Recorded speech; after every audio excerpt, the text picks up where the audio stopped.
656 million 300 ga pul olsangiz bo'ladi. 449 million 680 mingga pul olsangiz bo'ladi. Hozir trendda bo'layotgan Fab Tiger va Isuzu Encore 90larni keling bir xarakteristikasini ko'rib chiqamiz. Eng qiziqarlisi dvigatel, ya'ni buni ot kuchi 155 ot kuchi bo'ladi. Fab'ni motori esa 130 ot kuchi. Ikkalasiga ham, ya'ni Isuzuga ham, bunga ham 70-30 ideal holatda tushadi. Buni baki 100 litr, buni baki 140 litr. Isuzuning baloni 17,5 bo'ladi. Fab'ni baloni 19,5 bo'ladi. Fab'ni ichini bordi mana shunday holatda bo'ladi. Tayyor zavoddan mana shu holatda keladi. Isuzu esa zavoddan mana shunaqa holatda keladi. Fab'ni yuk ko'tarish hajmi hujjatlarda 5 tonna 300, 7 tonna 8 tonnagacha bemalol yuk ortsangiz bo'ladi. Isuzuning yuk ortishi hujjatlarda 5 tonna, bemalol 7 tonnagacha yuk ortsangiz bo'ladi. Birinchi Fab'ni ichidagi komfortliklardan boshlaymiz. Birinchi o'rinda shuni o'tirganingizda rul ko'rinadi, multi rul. Ya'ni telefonga gaplashsangiz va ovozini ko'tarib, mikrofonni boshlasangiz bo'ladi.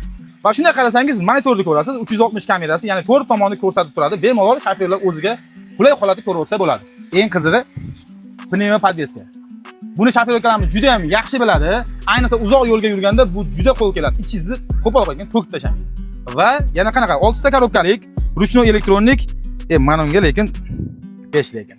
Baribir kerakda uni yonboshlab ketishga. Eng qiziq joyi, agar 3-shofyor bo'ladigan bo'lsa yoki qo'shimcha shofyorlar orqada dam oladigan joy bor.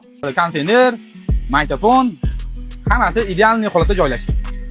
Endi sizda boshlaymiz. Isuzuning ichlaridagi komfortliklarni sanab o'tamiz. Bunda ko'rib turibsiz, pnevma podveska yo'q, ya'ni oddiy sidenga.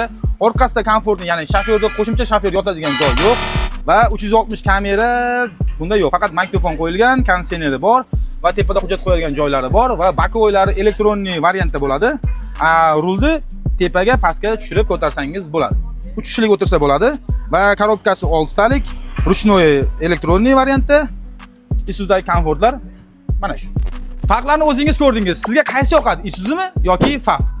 Bu ishimizga 72-30 sistemasida metan ustunovka qilyapmiz. Bu Fab'imizga esa 100% metan ustunovka qilib beryapmiz.